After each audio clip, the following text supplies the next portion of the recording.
Hey, this is MC117. And I'm ProjektZero. We are ironic Commando Nerdcore music reviews, and we are here to review Nerdcore music ironically. This month, doing something a little different. Tell them about it, PZ. Yeah, so I'm so excited. We've got LEX the Lexicon Artist's Raging Ego debut album. I'm excited. I've been waiting for this one for a long time, to be honest with you. I didn't realize that this was her debut album. I figured, her stuff sounds polished enough. I figured she'd done some stuff already, but no. This is brand spanking new. It's not out yet, and we have it in our hot digital hands. Hot Digital Hands, the name of my Ultra Klystron cover band. We are bringing it to you, more or less live. It's live now to us, and when you watch it, it'll be live to you, just at a different time. That made sense. Kinda. I'll drink to it at least. Amen. That's good.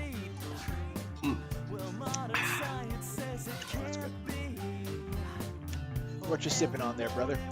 This is going to be a Breckenridge Nitro Stout. I am happy with these guys. It's a very attractive color. Yeah, nice and chocolatey.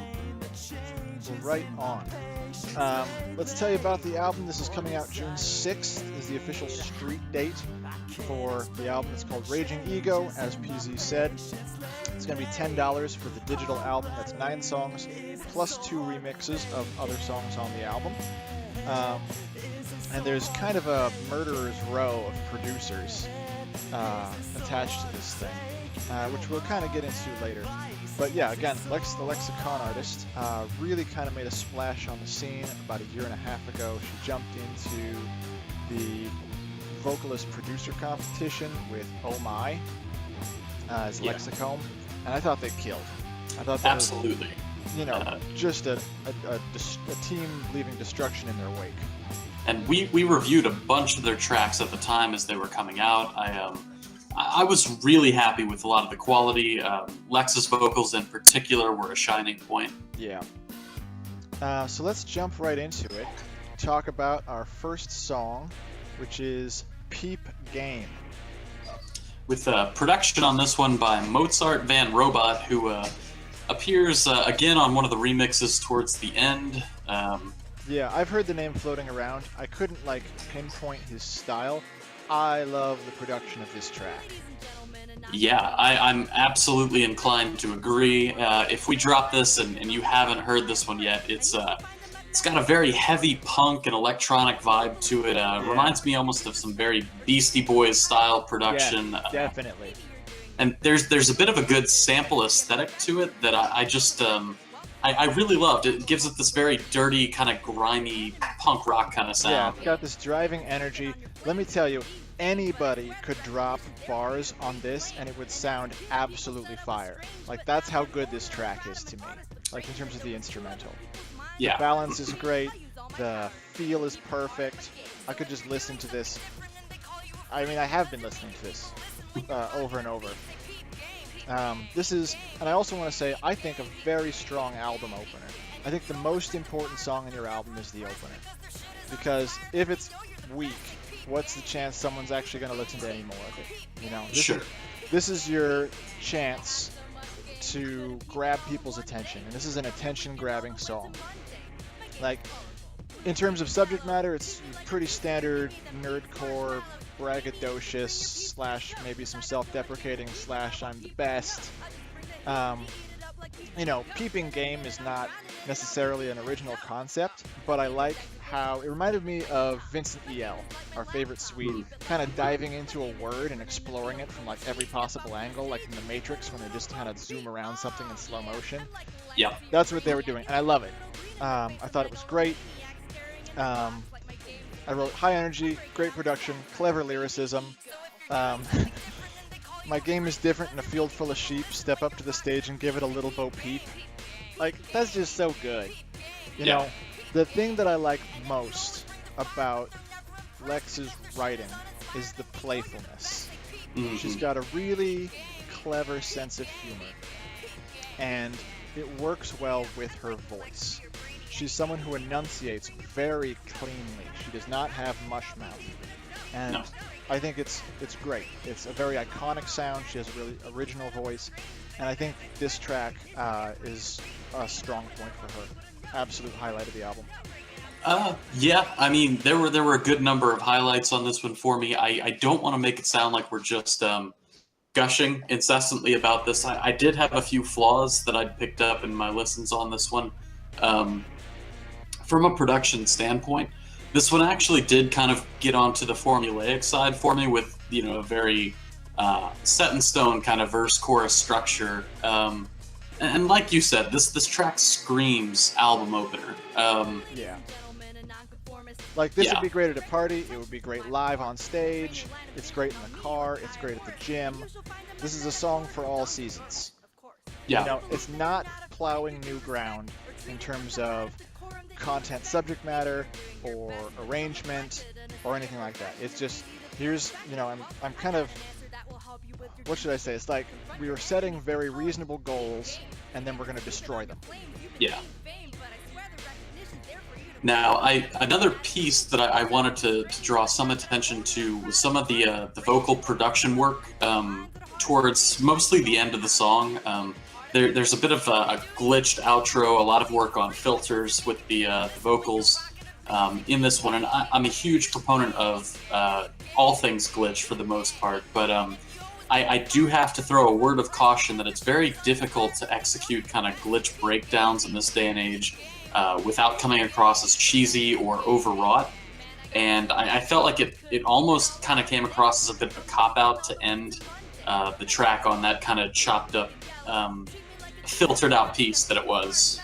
I'll actually disagree with you there. And this might be because you listen to a lot more stuff than I do. So if you hear it all the time, it's like when you hear a specific filter from, whatever it is, it's like, oh, right. Or it's another 808. Like, if you hear it all the time, I can see it becoming trite. But I think, in terms of just timbre, Lex's voice actually benefits very strongly from glitched out effects. And I'll come back to that later. There's another track that I really responded positively to because of that. Yeah, and I'll give you that. Maybe it's just something that my ear's a little more attuned to. I know it's something that's difficult to execute successfully. But again, for something like an album opener, I thought this was generally a very strong track. It did everything you wanted an opening track to do. Yeah, definitely. Let's move on to track 2. And this is a track that we've talked about before. This is Artist Anthem. So we've gone from Peep Game, which is strong, high energy, to Artist Anthem, which is faster even. We've upped the tempo. And we've maintained a lot of energy. What were your thoughts on, the second time around, what was your thoughts on this, like in album context? Yeah, I mean, to start us out, I have to say I would be remiss not to plug the work that we did reviewing this as we started out reviewing tracks. I believe it was our first episode post VPC of doing an Ironic Commando review. We went to this track. Thanks to Lex and Flop and Pop for hooking us up with that so early on. Really appreciate it. Yeah, and we caught this right as the music video was dropped, which if you haven't checked that one out, please check that out as well. It's a really fun video to go through. And so my first thought was I thought we were seeing a common theme being drawn for the album, right? You had this nice blend of this like punk rock aesthetic, these kind of higher energy, poppy, punk, high energy beats, right? And you can almost feel a kindred vibe from the first track to the second. So I actually liked the transition from the first to the next. Yeah. So I wrote for this one. This one was interesting to me. Like, we talked about it before, and I thought it was strong, and I still think it's strong. And I'll say of all the songs in this album, this is the chorus that gets stuck in my head the most. Yeah. I think it's probably the strongest chorus on the whole album. Really good. Lex has a good singing voice. So rare in Nerdcore. Oh, for sure. Yeah, she can carry a tune. It sounds good. I love the two-half chorus, like the intro and then the full high-energy part. I like the stripped-down breakdown towards the end. There's a lot of good things going on here. But in terms of content, so this song has a lot of ideas in it. So I wrote,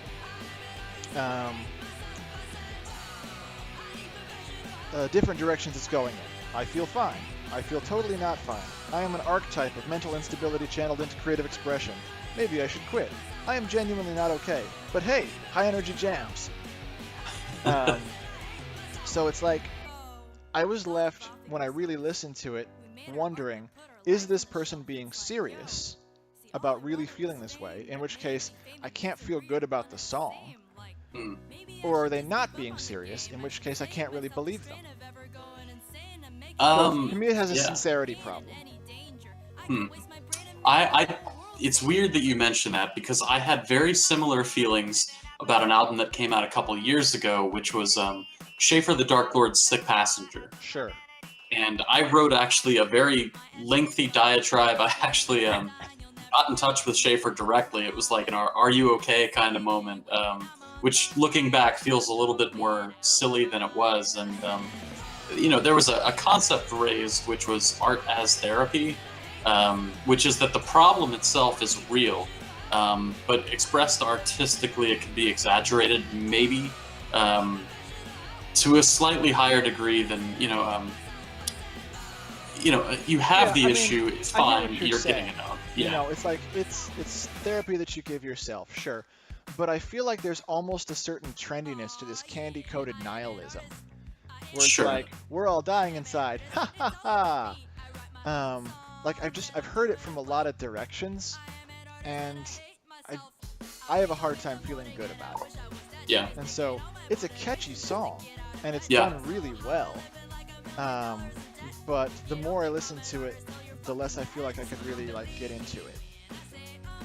And it's interesting to me that you bring this up, because this instability issue, or the sort of exploration of artist kind of mind state, is actually something that gets brought up repeatedly in this album. Yes, that is I would say one of the two main recurring themes.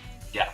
I wrote, I mentioned that Bo Burnham did a very similar track to this, Art is Dead.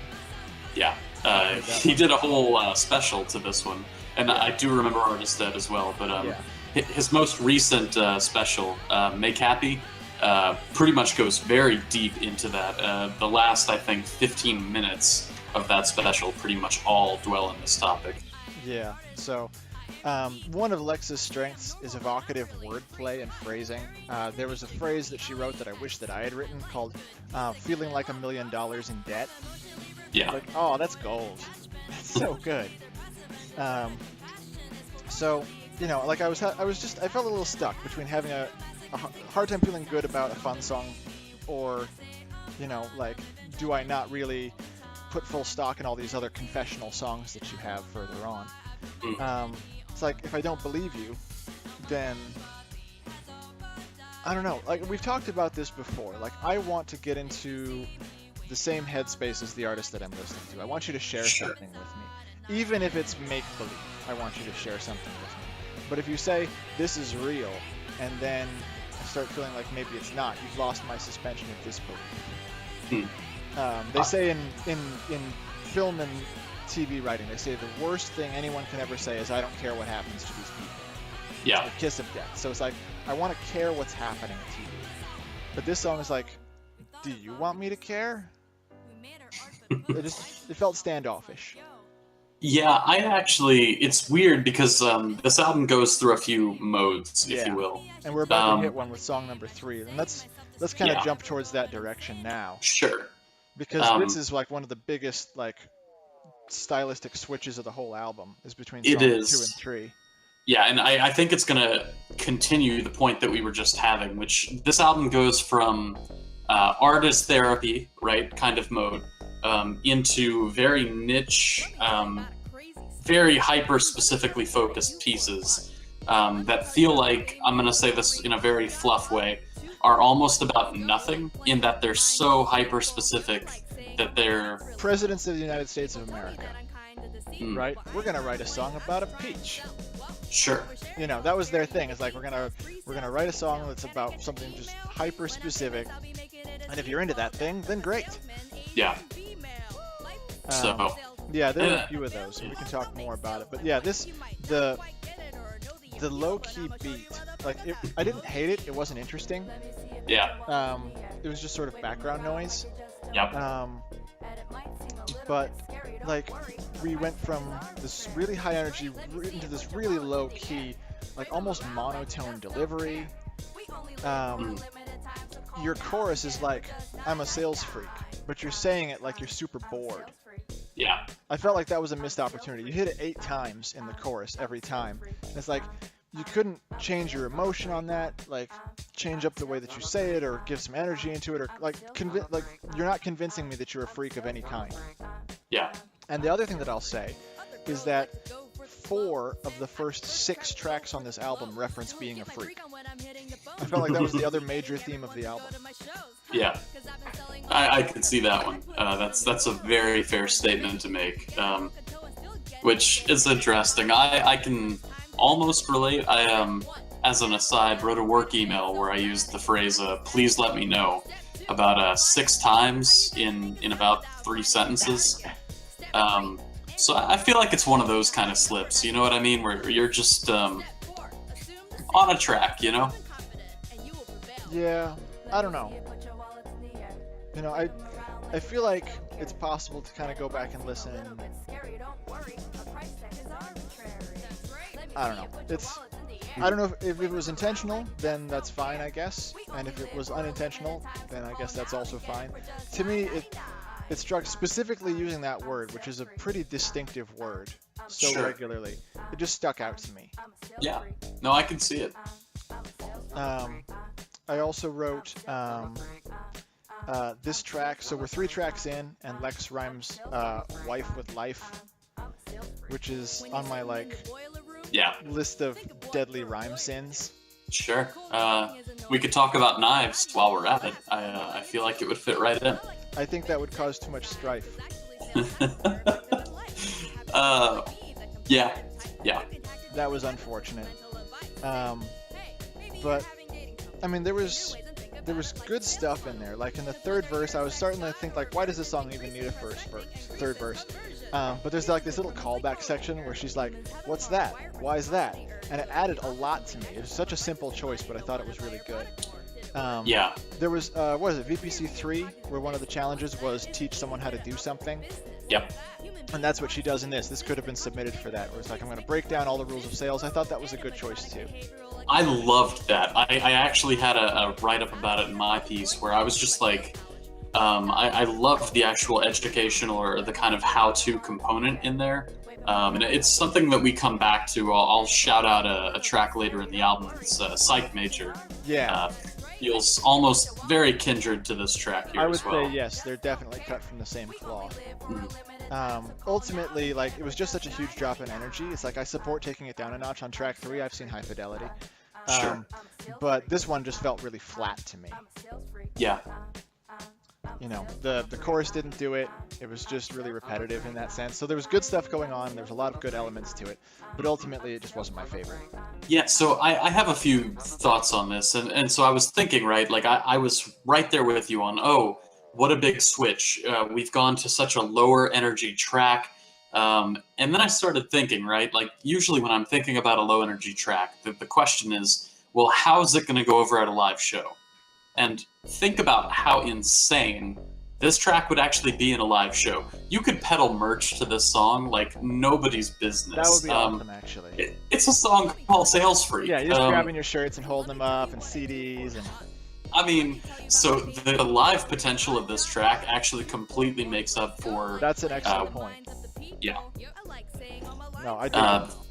The one other piece, though, that I have to tell as an aside, and it's the last piece I've got for this track, something about the instrumental on this was really kind of stuck in my head and bugging me. I couldn't figure it out. And then it hit me. Think Thriller. Honestly, like the bass line just... The album or the song? The song. Okay. Yep. Produced by Quincy Jones. If you put them side by side, and I'm not saying it's a direct, you know, there's no rip-off there, but I'm like, if you can't feel like a very direct influence, it was totally there for me, and maybe I'm just crazy, but that was what was completely in my head when I was listening to this bass line. I don't hear it, but I won't knock it.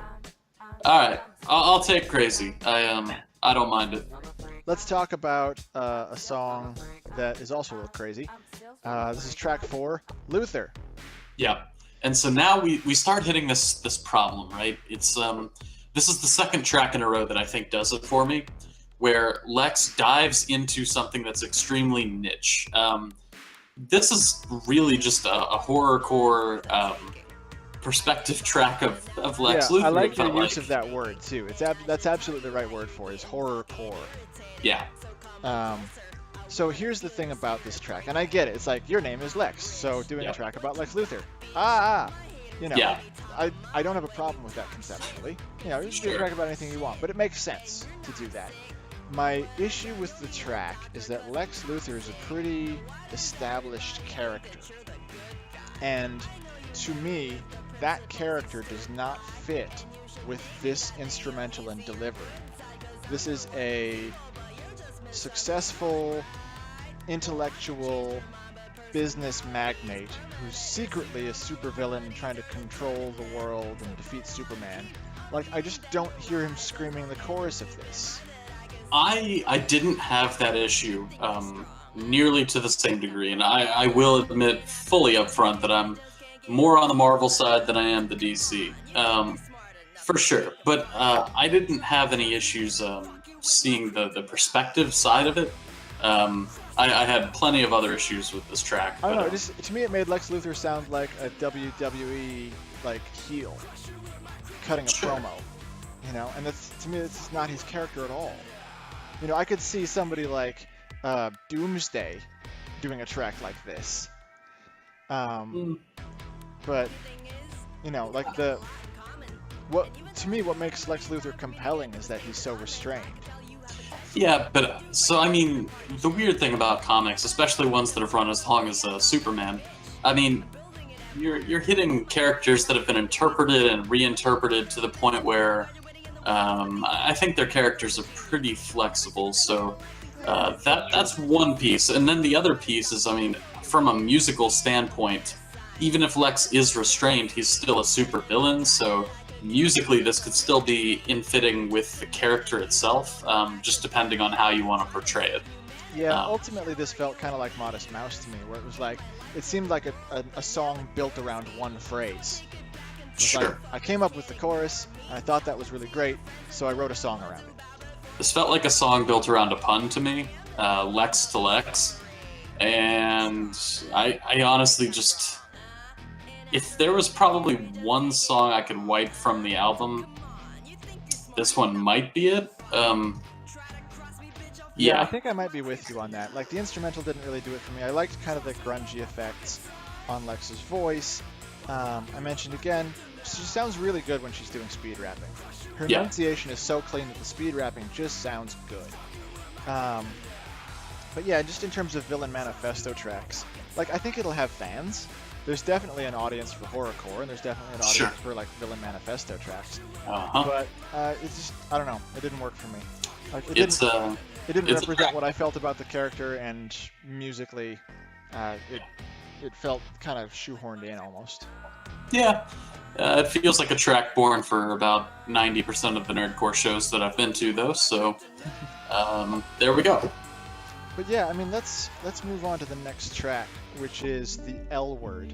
And this is something I wanted to mention, is like, so this is produced by a couple folks. So In Cooperative did Sales Freak, and then a guy named Baron Cutts, who I haven't heard of. But there are so many different producers on this album that, to me, it sounds less like a regular release and more like you might expect to hear from a greatest hits compilation. I see it. Because to me, the songs sound like they come from such different universes. Like, so, I actually want to counter that point a little bit. And so there is a lot of patchwork elements to this, right? But there are unifying themes in the sound or the production throughout the album, not just between producers, but I mean this whole the punk rocky electronic energy, I think, is actually very consistently represented in just different flavors throughout about 90% of this album. All right. you know, I can take your perspective on that. I know you have a more trained ear than I do. To me, it sounded like it was a little all over the place, but if there's subtle things going on, then I absolutely respect that. This one, I actually loved the mellow groove of this. The guitar I thought was aces. Like Yeah. I would listen to a whole album that was like this kind of stripped down guitar, spoken word, coffee shop kind of poetry style. I thought it sounded great. The guitar worked really well with the, you know, where Lex's voice sits in the mix. Chorus was repetitive again, which was unfortunate to me. I thought it was one of the weaker choruses on the album. I also want to shout out to Scott Pilgrim and mention that the L word is well established to be lesbian. Yep. Big fan of that one. But it's a sweet track. You know, I don't think that there's a lot of... I mean, there's a lot of nerdcore confessional songs, but I don't feel like there's a lot of positive nerdcore confessional songs. Like, let's explore a good emotion that I'm feeling. Because most of the time, you don't have the need for catharsis to, you know, purge that from yourself when you're writing. So I appreciate the courage of actually releasing this. I think they took chutzpah. You know, to put this on the album. This, to me, if I had written this track and I was listening to my own album years later, I would skip it because I would be super embarrassed. But not because it's bad, just because it's like, it would feel really sappy to me. Sure. No, I could totally understand that one. A lot of my critiques, I think, on this track were way more nitty-gritty in the details. But there is one comparison that I think I want to lead with. 117, are you much of a Watsky fan by any chance? I am familiar with some of the work of Watsky, and I've liked what I've heard. Yeah, I'm a fan of Watsky myself. So there's an album, Cardboard Castles. It's not the most recent one. Came out a few years back. But there's a song on Cardboard Castles called Dedicated to Christina Lee. Okay. And very, very similar track to me. In a lot of ways, including the way that the chorus is played off. A lot of the concept material, they feel like very kindred spirit songs. So that was kind of where my mind went to, especially even with the guitar work. A lot of the elements of this track, I think, were really built to remind me of Watsky. Stylistically, there's just a lot of the pieces are there. But I agree with you. Coincidence. It absolutely could be. But, you know, Dedicated to Christina Lee is also a song that suffered from what I would consider a weak chorus. And it was also a song that I think was edgy, but also lacked staying power because when you do a song that's sort of more deeply emotional or sort of more narrative-driven like this, it becomes harder to give that song good staying power, I think. And this is a song where that starts to become an apparent flaw.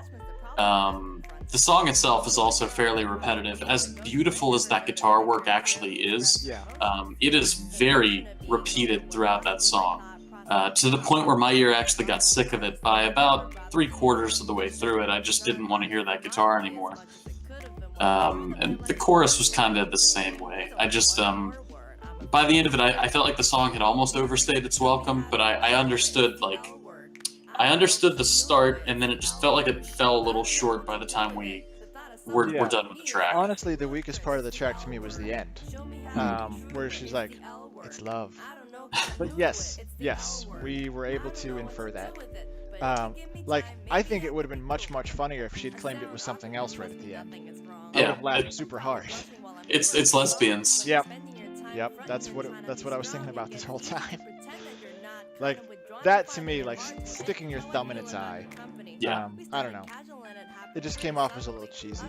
But let's move on to a track this is track number 6, Curse of Creativity. And correct me if I'm wrong, but I feel like this is your jam. It is. This is by far my favorite track on the album. Okay, so I'll just dive in. Do it. So, in my write-up, I mentioned that the last track kind of had what I would consider all the weakest pieces of Watsky's music to me. This one has the total flip side, and I'm going with the Watsky comparison. These two songs in particular kind of just embody that whole vibe to me. I was very strongly reminded of Watsky. This song here, though, gave me all of kind of the best pieces of Watsky's music, which is a huge compliment, honestly, to Lex here. I don't mean it in a derivative way at all. It's just very well put together, very emotive. I like it, and I do want to mention, too, that I have pitfalls or kind of reservations about writing songs about writing songs. Yeah. I know that's something you and I have actually discussed fairly recently on a Vincent track. Yeah, I mean, personal opinion, the word rap doesn't belong in a rap song. Sure. That's just how I feel. Mm-hmm. Like if you're rapping about how you're rapping, it's hard to be cool. Yeah, my big thing though is that if you're writing about writing, it makes it hard to relate to you as a person or a listener, right? Like, I could get it, right, because I write songs myself from time to time. I'm sure you and most of the people in the Nerdcore community could easily relate. But I think it'd be harder to sell this one to a live audience or a lot of people, but this song reaches to be something a little bit more. And I think really tries to go the extra mile to make itself more relatable to most people without just being a song about writing songs. Yeah, I'm going to disagree with you. I think that this would do really well live. Yeah. So, like, the energy is solid. The feel is really good. Yeah. The chorus is really strong. Just in terms of sonically, it just sounds good. Plus, if you're doing this at a live show, like the effects on the chorus and like the echo stuff, you can just have that built into the track and give yourself a chance to breathe. So it seems to me like it's designed to do well in that kind of environment. Sure. Plus, yelling that stuff at a live show just sounds cool. Yeah, and I don't mean to say that the song wouldn't go over well at a live show. I just mean, my question is, if the audience isn't familiar with you or isn't a songwriter, are they going to be able to relate to the track? Yeah, and there's a couple things that you mentioned. You talk about writing. So, like, track 1 in this album references Raging Ego. It's one of the lyrics. It's like, okay. This track references the previous one. It basically references the L word. And then there's another track, I think it's like track 2 references Lex Luthor. So there's a lot of cross-referencing in the tracks, which feels maybe a little bit like Inside Baseball. I don't know. So it's interesting, because normally I feel good about that because it implies planning to me. If you're writing an album where you're able to multiple times reference other tracks in the album as you go, I usually tend to like that because it implies a bit more forethought was put into writing the album, but maybe that's just me. Yeah, no, I generally don't care for that as much. So in the VPC, I've said before, like, my favorite tracks are the ones that can stand on their own, even if you don't know the challenge. Sure. Yep. So that's kind of how I feel about album tracks. It's like, I know you're a huge fan of Project Runway, as am I. And one of the things, I have no idea if you watch that show or not. But, oh yeah, huge fan. So one of the things they talk about is cohesiveness, where it's like, the idea is, would these two different outfits belong in the same person's closet? Yeah. Or are they just basically the same outfit twice? That's the difference between cohesiveness and repetition. So, to me, like, when I first started listening to this song, I thought, oh, it's just Artist Anthem again. But what I liked about it was in verse 2, when suddenly we kind of change it and we make it into like a personal song. That's where it got interesting to me. And I got much more engaged with it. Yeah. When kind of stylistically, dynamically it changed in terms of the songwriting focus. It was, I didn't feel like it was uncovering new ground. I didn't feel like it was something that we hadn't heard, but I felt like it approached it in an engaging way. And musically, I found it compelling. So let me give one other piece of Nerdcore trivia on this one that I found interesting, I think. So the producer on this one is J.W. Friedman, right? Okay. Are you familiar with that name? No. Because I think I am, and if memory serves, and bear with me while I Google it, I think that's Satellite High. Oh, cool. Yeah, so anybody who remembers kind of the Kabuto era did a piece with Satellite High. I know Satellite High kind of had a few interjection pieces with Nerdcore a few years back, but I thought that was of interest. Let's take a look. I'm 99% sure that's it. Remarkable, yeah, that's if it. true. It is. It's true. So, anyway, I found that interesting. Well, great. Glad to see that they're still doing stuff. Yeah. They, he, I don't know if it was more than one person. It's a he, yeah. Okay. Just one guy. So, why don't we go on to Psych Major, the next track, by another familiar producer that you might recognize. Yes, this is good old Cahill. Cahill, if you will. No, I won't. So, of the specific songs on this album, this was my favorite. This one worked for me. It was just out there enough that I loved it.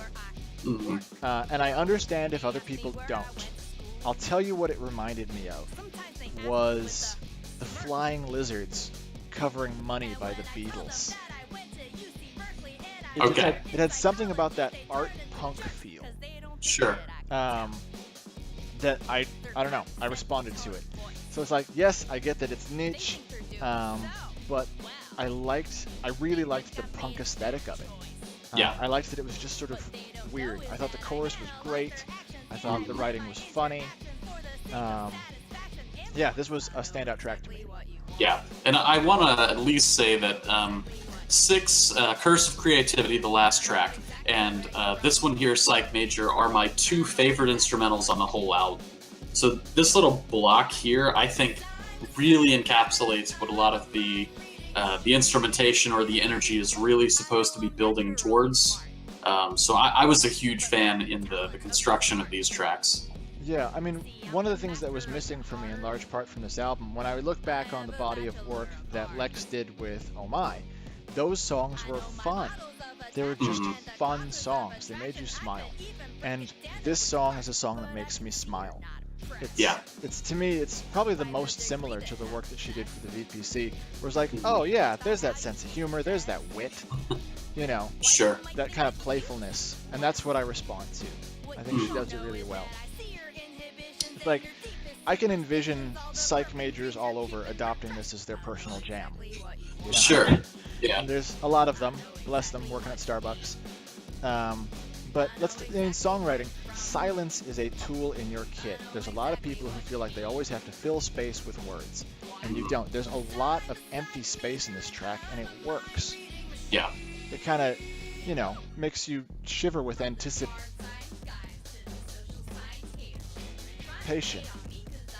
Of course. I will say, though, and I want to have this discussion, because this is one where it's so niche that I wonder if the track has staying power. So my question to myself was, the next time this album came on loop for me, am I going to listen to this song or am I going to skip this track? That's a and good this question. This is one of the ones where I could legitimately see myself just being like, yeah, on to the next one. See, I'm the opposite. So I've told you before, my metric is, if this was the only song I ever heard from this rapper, would I want to hear more? And for this, yes, I would. Yeah. You know, what I wrote is, I want to know more about the person who wrote this song.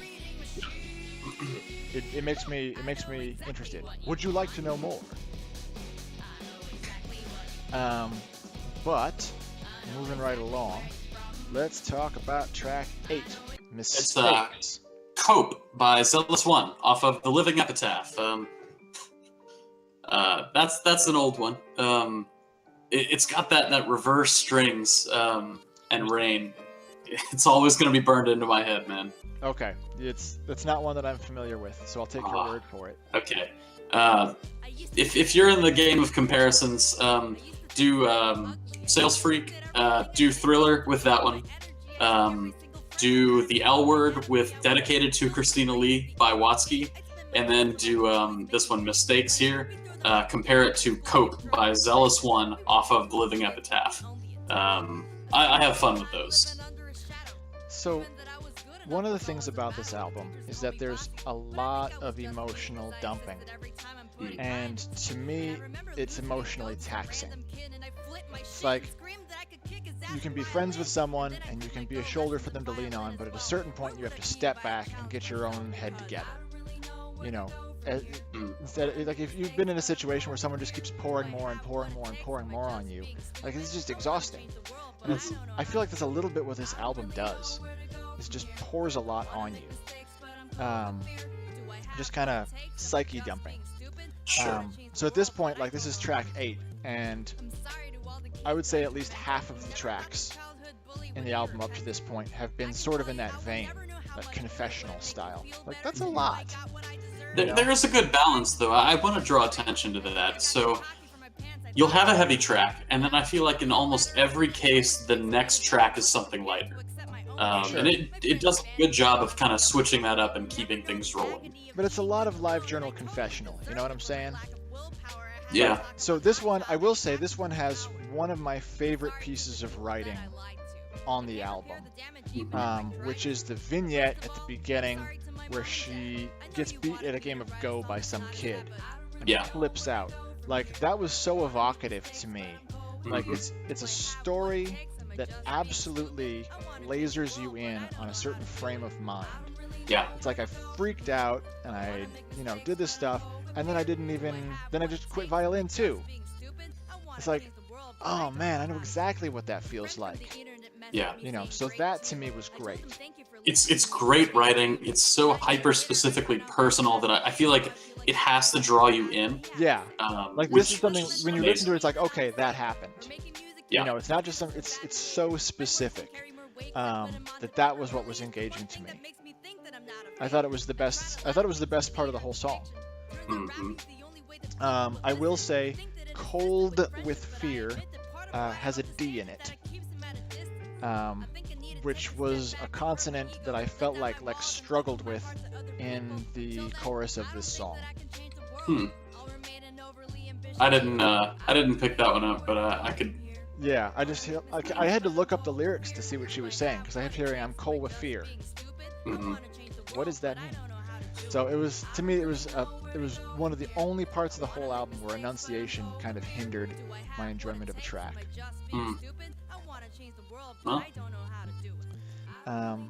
Ultimately, I felt like this one ended up trying to sound a little more deep than maybe it was, because by the end of it, it's like, okay, like are you actually getting over it, or are you saying that you're stuck? Like, is there an emotional arc in this song, or is it just like, here's the situation? Isn't that lame? And so I wrote on this too. I said I think there was an opportunity in this track, right, to reach for something more grandiose or what am I after? Sort of more introspective, more something to make the audience think. I would say more revelatory is what it needed. You needed something to draw a theme together, and the reason I'm going to say that is because if you are familiar with Lex and have been listening to Lex's singles over the last year, probably more, you'd know Glasses. This is the last original piece that you would not have heard. New to the listener. Yeah. So that's Glasses a really good point. Yeah, because we're gonna close with Glasses in just a second, and it's one of was that her first single? Was Glasses? What now? Was Glasses her first single? There was Glasses and Lex, and I wasn't sure right. actually which one came time. First. But you're right, yeah. One of the first two singles. Absolutely. So this, to me, was your chance to really kind of bring things to a close, especially to your listeners who are more familiar with you. And I really wanted to see Lex reach to something bigger here, or tie the theme together, or just... I think that's an excellent point. Close big, and I felt like I didn't get that here. I was a little disappointed. It closed soft, not with a bang, but with a whimper. Yeah. But let's talk about Glasses. And I think to carry off of one of your last points, you mentioned sort of the live journal effect, or feeling taxed, right, from all of the emotional output in this album. Yeah. I feel like these last 3 tracks here were just made for you, because this kind of undoes it. You know what I mean? Like, this is the candy at the end. Yeah, I'm with you there. Glasses, I will say Glasses sounds like the least polished of all the tracks on this album. It's also probably the oldest, so. Yeah, so there's something about the sound of her voice. Something about her mic sounds cheap. And after all the great production that we had early on, that was the most disappointing thing to me about this song. And I wasn't disappointed with the song, it's just that element of it. It's like, it just doesn't, it sounds like the kind of track that someone would post and say, here's my first Nerdcore song, what do you think? And yeah. if that's what the post is, and I listen to the song, it's like, wow, that's super good. But if this is your album closer, to me, like, I feel like this could have benefited from probably being redone. Sure. I mean, and it is in, 2 tracks from And here. we'll get to that. So the other issue that I had with this song is that it starts out with, yeah, I wear glasses, so what? I don't remember hearing anyone make fun of anyone else from wearing glasses since I was probably about 7. That's fair. Like, I don't know anyone to whom it has happened. Like, sure, in grade school. Yeah. But, like, 85% of Nerdcore wears glasses and the other 15% needs them. Like, it's not like a social pariah thing anymore. You know what? I don't know what you're talking about. Well, I mean, do you feel like people see you as less cool because you wear glasses? Oh, absolutely. It's a daily struggle for me. Oh, then this must have really been your manifesto. No, you're doing the Wakanda salute to this one. I won't do it. Okay, but so I'm with you. I don't think I've had anyone comment on my glasses since about 6th grade. Yeah. So aside from that, like let's step into a universe where it is still uncool to wear glasses, and this is a song that's hitting back. In that universe, this is super cool. Yeah. But also, just to even play on, I think, the nerd stereotype, in a more symbolic way, might have had something. It just, I feel like it's grasping for straws at that point a little bit. I mean, she tells some of the story, like when she was young, she wore them, and it made her uncool, so she kind of grabbed that as an identity. It's like, okay, I see that. But if you're still carrying that, that's kind of on you at this point, because no one's really still making fun of you. Yeah, I don't know. I mean, there is something about, I will say, as someone who wears glasses, I mean, every time you buy a new pair, there is something about how do I want to present myself, so I get it. To me, that's a more interesting song, what you just described. Yeah. Like, shopping for glasses, to me, is actually a very interesting song. Yeah. Like, who do I want to be? What do these glasses say about me? Yeah, especially, in my case, I'll wear a pair of glasses for 5 years. That's a free rhyme. Anyone who wants to write that song can use that verse that I just spun off the dome. We'll follow it for the sequel. Glasses 2. Yeah. On the second album. That'll be great. No, I think glasses look good. They frame the face so nicely. You look weird without your glasses on. I know. Yeah. But the fast sections, again, good. Lex's voice, again, I said, lends itself to that technique. But the production on it held it back a little bit for me. This one also, it felt like the least refined track to me, and you can tell part of its age, but a lot of it felt like Lex hadn't really found her identity at this point, and a lot of it was kind of just looking for quick wordplay, just looking to sort of almost prove yourself, but there wasn't the cohesion, there wasn't, I think, the vision that a lot of the rest of this album had. Well, let me ask you, like, listening to this whole album, I don't feel like this is an album by someone who's really found their voice. I feel like I disagree. I feel like this is an album by someone who's still looking for it.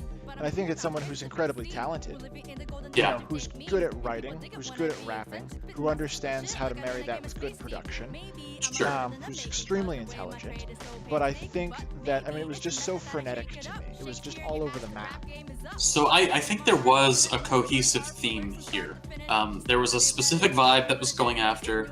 I think a lot of the songs were related enough to where, yes, it does feel patchwork in a lot of places, but there is a cohesion in there to me that Lex herself brings together, in spite of the fact that you have 10 different producers throughout this album. So I disagree with you. I'm going to hold off from going too deep into that because I think a lot of it I want to save for my closing remarks. Sure, and I'm not saying this is an album by someone who feels lost. It just Sure. feels like an album by someone who's trying a lot of different things. Yeah, but a good comparison on this one, right, is Schaefer the Dark Lord. If you listen to a lot of his early material, you could legitimately, I think, make the same argument about Manslaughter. I think Meet Your Maker was before that one. One of them might have been Mark of the Beast. That was the third, I think. It's been a hot minute. But those first two albums, as he kind of came out into the nerdcore scene, had a lot of the same issues, I think, where there was a lot of lack of cohesion, almost a lack of voice, but still kind of having a theme or direction. And I feel like Lex is at that point. So I didn't have the issue. Yeah, I'll be interested to see where she goes from here. Absolutely. All of my compliments stand. I think this is a good album. Yeah. You know, and in terms of like a debut album, I think it's really very strong. Yeah. So do we want to address the remixes at the end though before we? Yeah, just really briefly. Artist Anthem. I didn't care for that one, honestly. It was so weird. I didn't feel like the instrumental had anything to do with the track. Yeah. But the Glasses remix, Mozart von Robot, I think it might have been my favorite track of the whole album. This is exactly what I wanted the original Glasses to be. I love the glitch, like the grimy sound effects on her voice. I loved it. I just wanted to dig into it and get my hands filthy with it. It felt hip, it felt polished, it felt energetic, it felt unique. I think it could have used a dynamic change somewhere in the back half where the music drops out and it's kind of stripped out for a while. Yeah. One of my favorite production techniques for vocals is where you start to glitch a word before the word starts. Yeah. To me, like it sounds cool. Yeah. It sounds like you know what you're doing. And they were doing that during the chorus of this one, and I responded very positively to it. I loved that last song. Yeah. The only thing I didn't like about it was that it was so close to the other Glasses. They were just back to back. So I agree with you. I will say that these felt like kind of the candy at the end. And I know I said that earlier. The point stands. These were polished. They were meant to be fun. There wasn't really a lot of new here. I do want to say that it felt a little self-indulgent to me to have not one but two remixes of your own pieces from the same album on the end of the album. But I get the idea of throwing in something as a bonus. Yeah, it's just kind of... I disregarded it. It just, for me, the album ended at track 9. I was surprised none of the Oh My collaborations ended up on this album. That's a really fair point, too. If you're talking about Asian American Beauty, you talk about I'm Broke, which was an amazing song. Yeah. I still remember, the choruses to both of those tracks, too. Yeah. So those were that is surprising. So I don't know what the situation was or what the decision was. Would have been nice to hear those. Yeah. But that's just idle commentary. Sure. Ultimately, 9 plus 2 tracks for $10, not a bad value. For sure. And for songs in terms of like, I'm not sure how I want to phrase it. Like, it's not often that you get this many songs in a row that all feel smart. Yeah. I'll agree with you there for sure. And these songs, I would say that's probably my favorite thing about this album, is that all the tracks felt smart. Like, they're tracks that reward you for listening more, which is something that I like. And even though I didn't respond positively to all of the songs, there's a couple I could have done without. On the whole, there was great writing. There was at least something that I really responded positively to, probably in every track. Yeah, I agree. A lot of writing, like my benchmark for writing is, do I wish I had written this? And there was a lot of that going on. Yeah. You're like, oh man, can I steal it? Is there a way that I can kind of change it so it's mine too? So that's a good thing. Yeah. So overall, yeah, I'd say I would give this album a positive review, and I'd recommend people check it out. So I'll go ahead and give my spiel pretty much as written. Yeah, put a bow on it, man. Yeah, so for me, right, Lex the Lexicon Artist's Raging Ego has actually been a consistently well-produced, even though it was stylistically patchwork album. It's been decorated with a lot of strong influences, right? You've got the punk rock, this electronic, the pop, and at its best, Lex is going to shine through. There's a lot of vibrant, introspective lyrics, a truly refined, emotive delivery that I think puts her head and shoulders above not just most of the nerdcore genre at this point, but a lot of modern indie hip-hop acts that I've heard as well. Better than me. You know, same here. I mean, at its worst, Raging Ego can be just a little bit too self-indulgent. It can dive down a lot of really niche rabbit holes, and sometimes it's going to fall a little bit flat when the tracks become more lyrical or prose-driven narratives. But even with the ups and downs, the album overall, I think, has drawn strength from the diversity in those producers. There's a lot of different aspects and elements that get mixed in, and it allows Lex to actually consistently shine through as the centerpiece of this, album as it comes together. As a debut album, I thought it provided a very convincing argument that nobody needs to be sleeping on Lex. Yeah, I would agree with everything that you just said. I think you said it better than I could have. Like, my overall notes were just a couple of things. Like, again, I just want to talk about how strong I feel like the average production is on these tracks. I think, almost without exception, I thought they were all really well produced. And even though the diversity of it felt a little disjointed, it also means that I got a lot of different sounds to listen to. So it's like, if there's something that you're not really responding to, well, skip to the next track, and it'll be totally different, which I think there's value in that.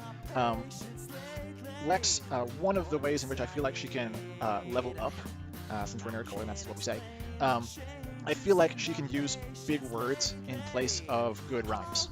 So like, rhyming two multisyllabic words together is to me, it's like a placebo for better rhyming.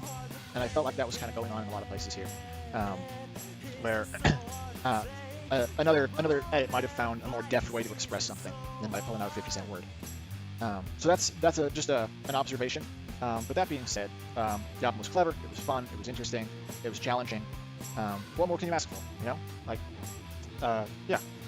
Don't need to rehash what you said, but yeah, this is I think an artist that everybody needs to be paying attention to, because she's hustling, and if you sleep on her, she's gonna pass you by. For sure. So I think as we're recording, album, she's up in New York. Yeah. So and ultimately, it leaves me excited to hear what's coming next from her. For sure.